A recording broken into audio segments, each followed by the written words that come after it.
Now, President Cyril Ramaphosa is expected to receive the first section of the three-part state capture inquiry report shortly.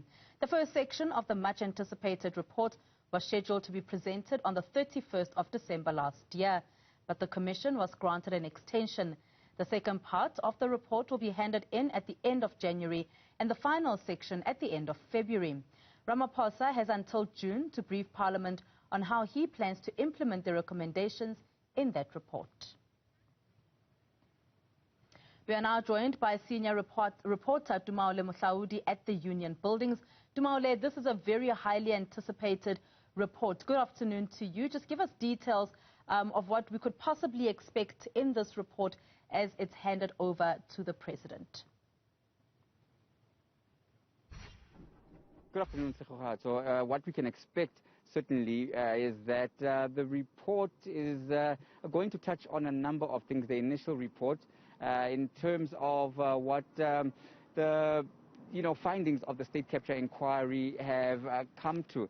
Now, it is quite a detailed report, hence you mentioned that it's going to be handed over in several parts, 3 parts, and it has taken quite a long while to get to where we are right now, simply because of the large volumes of work that Acting Chief Justice Raymond Zondo and his team at the Commission of Inquiry into State Capture have had to go through. And this also speaks to the issue of why there have been these sort of brief used in a very advised term, postponements, because initially the report was meant to have been delivered from last year. This was the anticipation, but Acting Chief Justice Raymond Zondo did alert the public and the nation at large that, of course, there might be some delays because there was still a lot that needed to be finalized in terms of analyzing and going through the volumes and volumes of testimony and evidence given to the Commission. The Commission did not only hear oral submissions. Of course, the Commission was also open to written submissions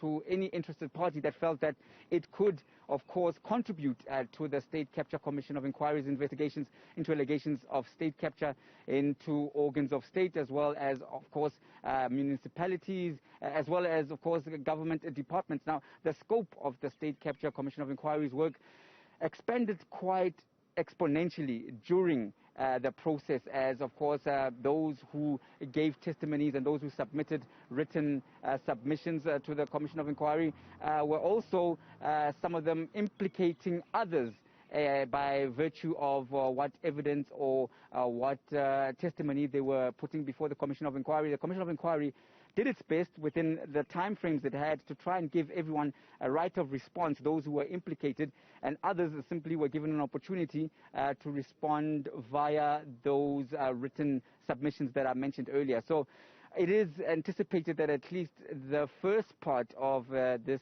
report that will be handed over will then give an overview of some of the work of the Commission.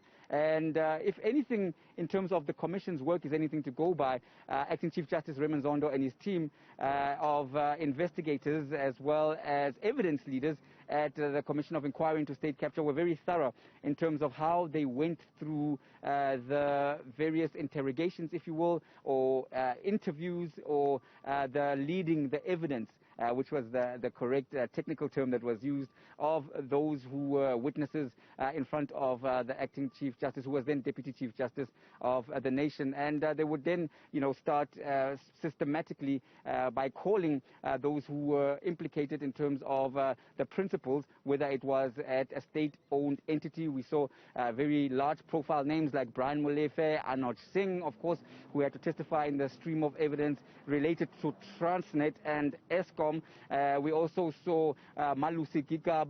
Of course, he had to testify in his capacity as testifying and answering questions for when he was both Public Enterprises Minister and Home Affairs Minister. We saw Barbara Hogan also having to take the stand there. And of course, famously, right at the end, we saw President Cyril Ramaphosa closing off the Commission in terms of the oral testimony over a week-long evidence stream, and where he was leading evidence.